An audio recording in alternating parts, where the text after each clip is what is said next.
அஸ்ஸலாமு அலைக்கும் வரஹ்மத்துல்லாஹி வபரகாத்துஹு. தினமும் ஒரு துஆ. தும்மல் ஏற்படும் பொழுது ஓத வேண்டிய துஆக்கள். புகாரி எனும் நூலில் இடம்பெறக்கூடிய 6224வது ஹதீஸிலிருந்து தும்மல் ஏற்படும் பொழுது ஓத வேண்டிய வாசகங்கள் என்னென்ன என்பதை அறிந்து கொள்ளலாம். ஒருவருக்கு தும்மல் ஏற்படும் பொழுது அவர் அல்ஹம்துலில்லாஹ் என்று கூற வேண்டும். அதாவது எல்லா புகழும் அல்லாஹுவுக்கே என்பது அதன் பொருள்.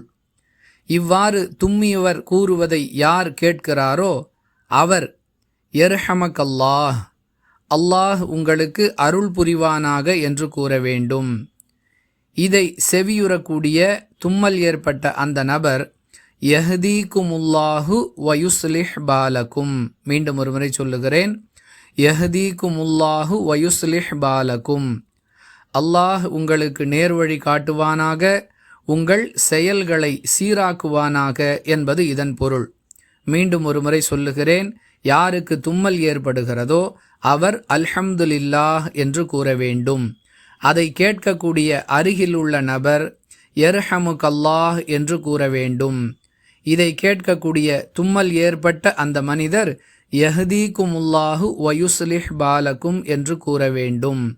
இவ்வாறு கூறுவதன் மூலமாக ஒரு நபி வழியை நடைமுறைப்படுத்திய நன்மையை நாம் பெற்றுக்கொள்வோம் இன்ஷா அல்லாஹ். வாஹிரு தஅவானா அனில் ஹம்துலில்லாஹி ரப்பில் ஆலமீன்.